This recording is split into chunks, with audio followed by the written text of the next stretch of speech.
Hello everyone, my name is Rosita. I am a vocal and language coach, meaning not only do I teach people how to speak in different languages, I also teach people how to sing in them as well. And I'm also a teacher that has ADHD. In this video, we're going to learn what is ADHD and how to explain it. It's already hard to understand what ADHD is to begin with, and it is even harder to explain it to others because most ADHD behaviors is something that everyone can relate to. These are behaviors that are things that everyone struggles with once in a while. Like forgetting things, losing things, spacing out during a conversation, forgetting to turn in that report. But with ADHD brains, these behaviors happen a lot. And I mean a lot. And it is easy to assume that a person who struggles with ADHD means that they must not care, or they're not trying hard enough, that we don't want to do particular tasks, or we don't want to be good at things. We don't want to be good at everyday skills. But before we can judge their behavior or write them off as bad,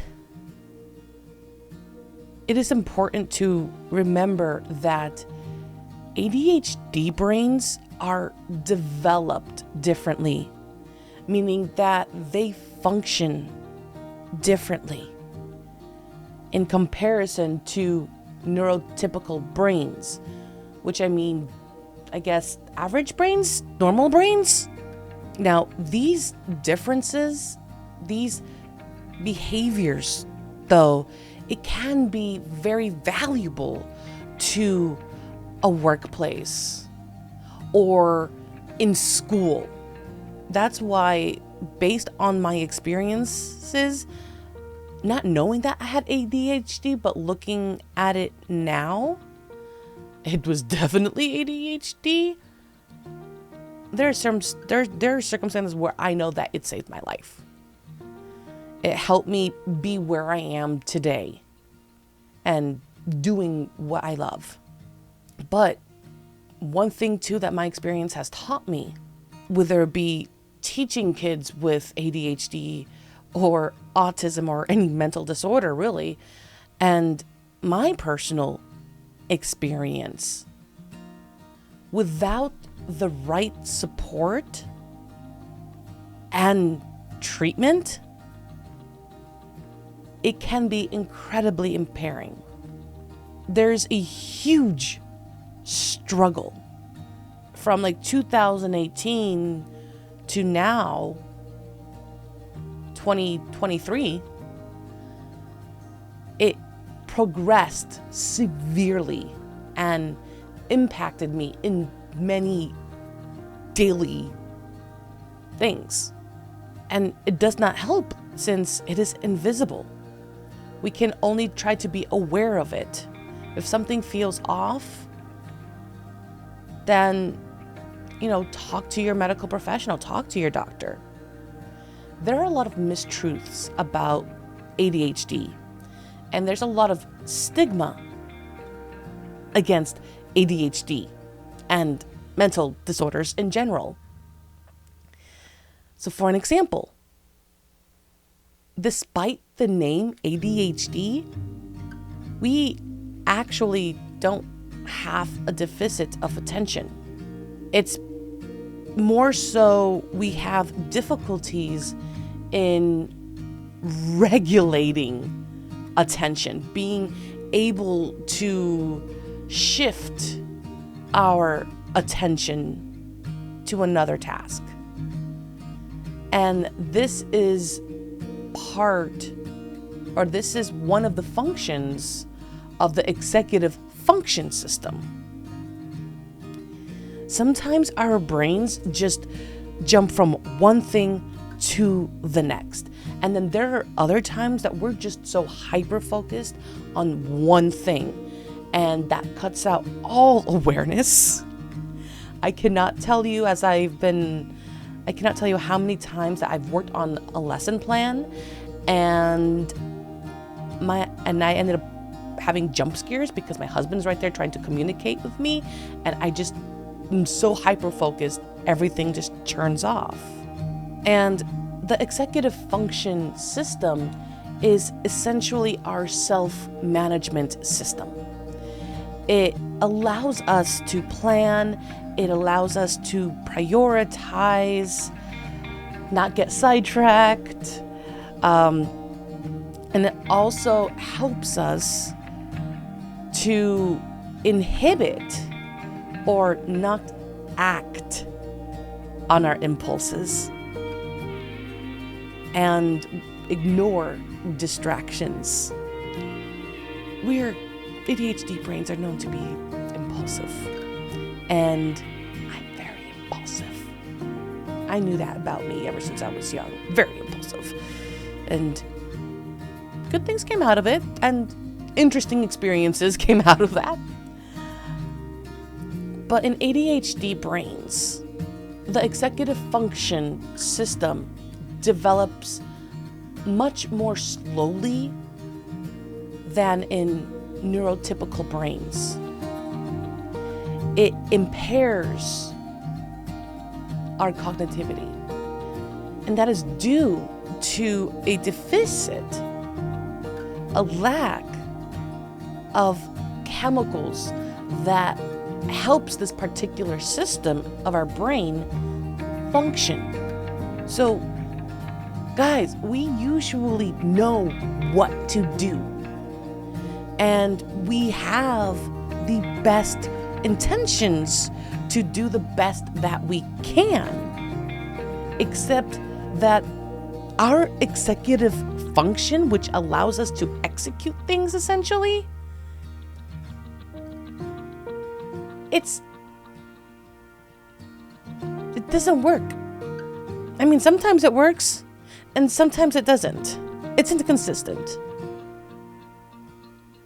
So it's not that we're not trying, for the lack of the better word, but it's our brains. They work differently from a neurotypical brain. It is because we don't have certain chemicals that allows this particular system, the system to function as it's supposed to be. And this is why it's so important that we need the combination of medication and other forms of treatments. And believe me when I say this, is that it is just as frustrating as it is for us, as it is for you guys, for the neurotypical brains. And here's another function of the executive function system. It impacts our work memory, which is our ability to temporarily hold information.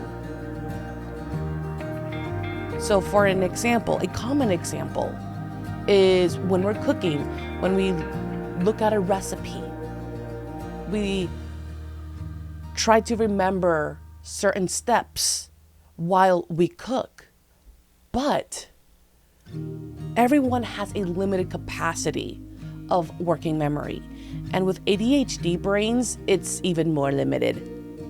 So let's say a neurotypical brain has 5 slots, right? 5 slots of information that they can carry. We have 3. For an example, we only have 3 slots. So when new information comes out, we are replacing that piece of information with a new information, and then we end up forgetting.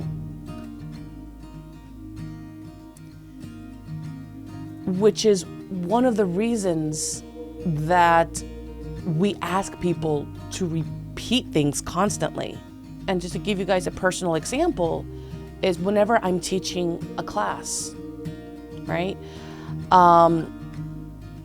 There have been numerous times where I had to ask my student to repeat their question as I am listening, but as more information comes to my brain, I forget.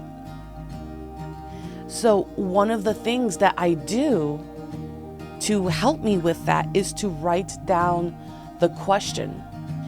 And then I look at it, and then I'm able to respond to my student. I always have a notebook. I always have a notebook on my desk for that reason. And it seriously helps, especially if you guys are a teacher that has ADHD. Always have a notebook in hand. And also, the executive function system impacts our impulsivity. We don't have the luxury of thinking before we do things, which allows us to blurt out things or do actions without thinking about it. And it's not because we're rude or we did not listen to you. It's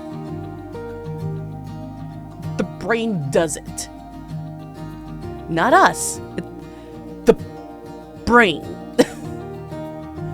And I'm not justifying it, especially if ADHD is not treated, if you're not going under treatment. It's going to,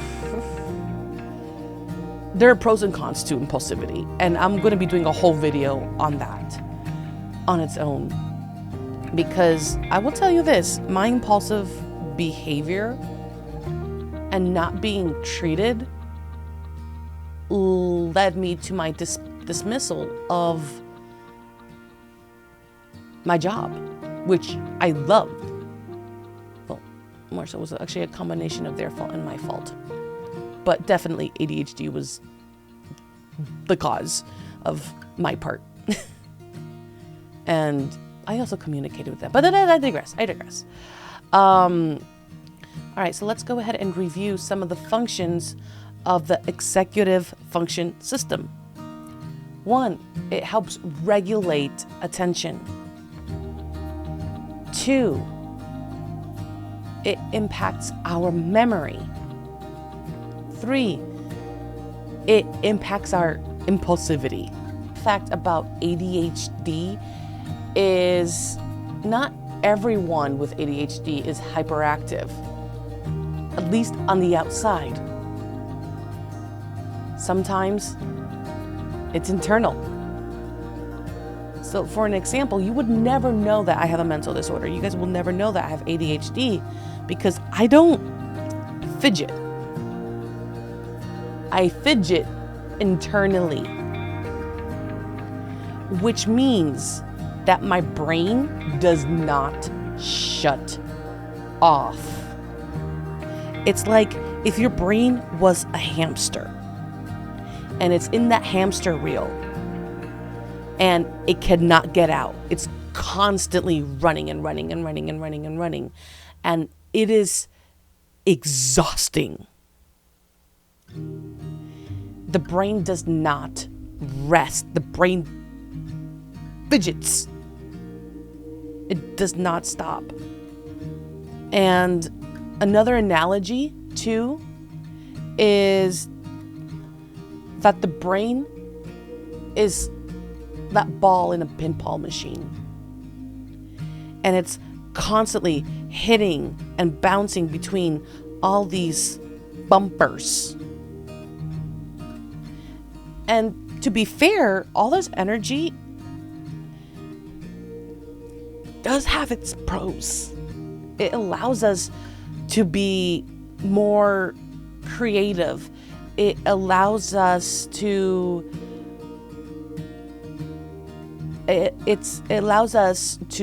easily adapt to a situation or circumstance. This is why a lot of us turn out to be entrepreneurs, actually. We tend to think out of the box. This is why I honestly believe that if you're a boss, you own your own company, make sure that you hire some people with ADHD. I'm just saying, we definitely have our pros and our benefits.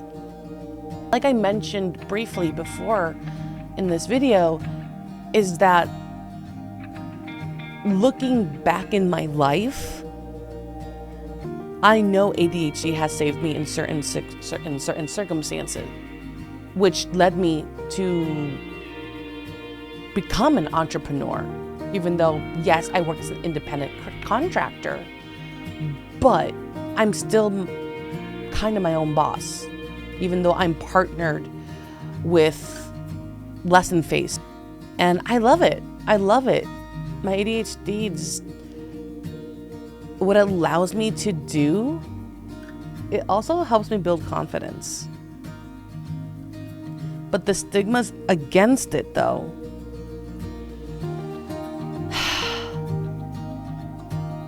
not gonna lie, there are times where it makes me question myself. Because when people don't have the full information, they're not educated in this,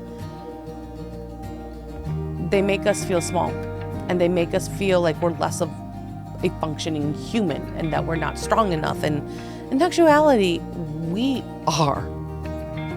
Because we have to put up through so much stuff. And just know that if you guys have ADHD, or if you guys have a certain mental disorder, you bring such a creative and unique thing to this world. I cannot say that enough.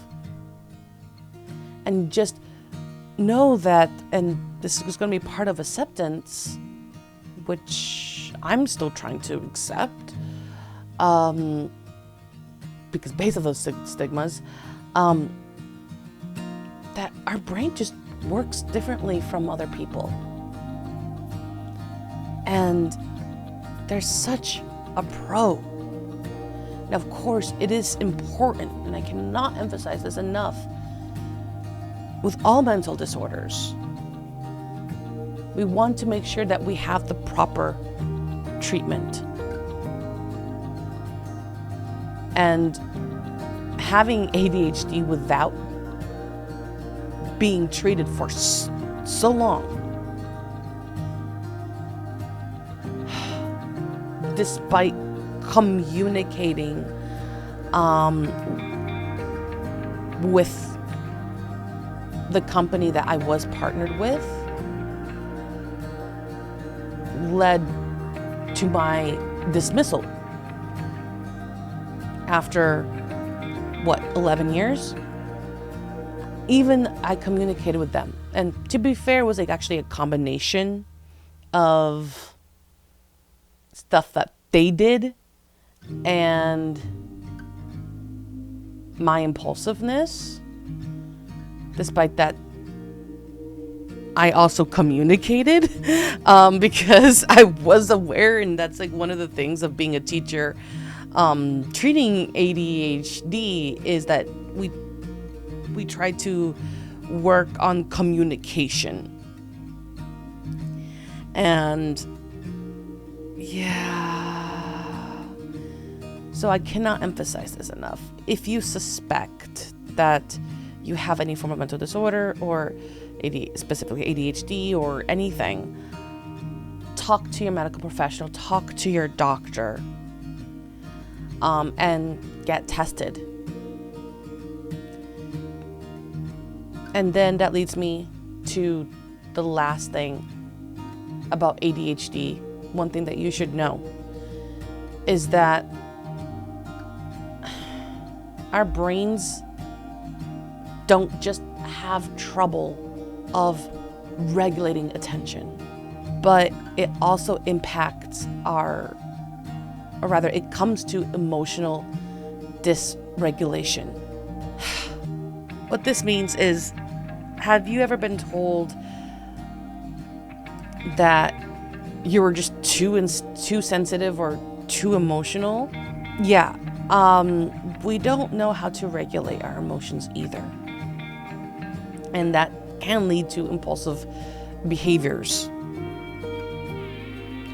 which there are serious pros on that and there are serious cons to that. When our ADHD symptoms are seen as personality defects,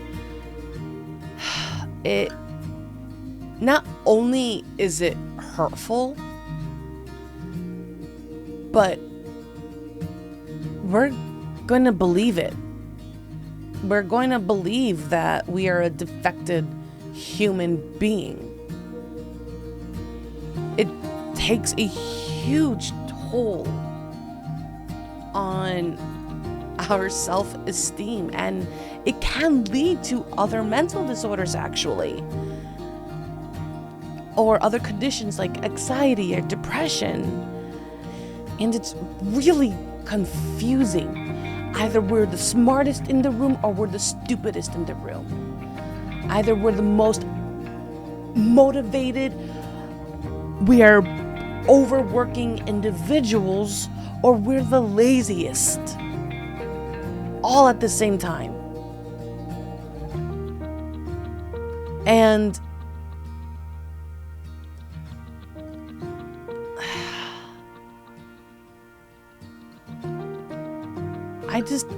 I cannot articulate how damaging that is. And that is why I want to be part of the fight, part of the community, to help educate people about mental disorders, not just helping teachers to help students that have ADHD or autism, but also as a regular human, and also to help people that have mental disorders to say, hey, this is what it is. It's not you. It's a brain. We have a unique brain. And just like everything in life, there are pros and cons.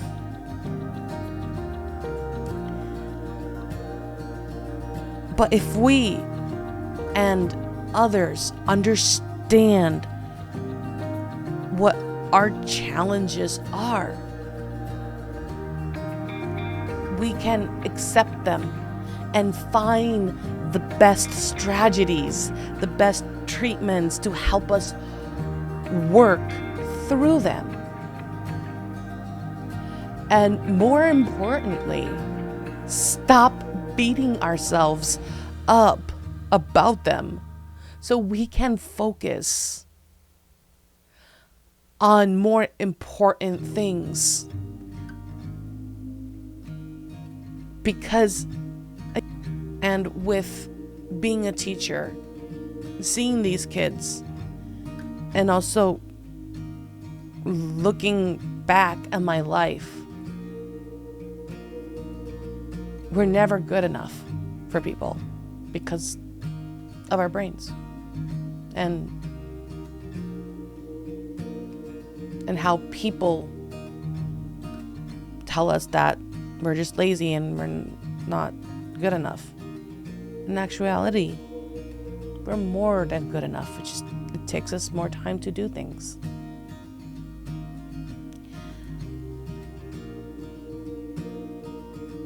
ADHD looks different for everybody. And those with ADHD often have other conditions as well. And honestly, the best way to understand somebody's brain is to ask them about it.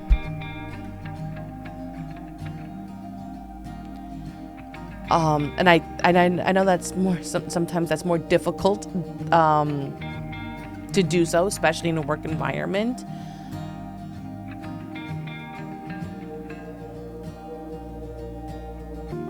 But I just really hope that this video made a difference for you guys, and I thank you guys for watching this video. So if you guys have questions about ADHD or how to help students with ADHD, please leave your comments below. And for my ADHD family, what is one positive thing that ADHD brought to your lives? Like, how has it helped you? I know for me is the ability to quickly adapt to certain situations and circumstances because of the creativity. Let me know about you guys. All right, so until the next video, I'll see you guys soon.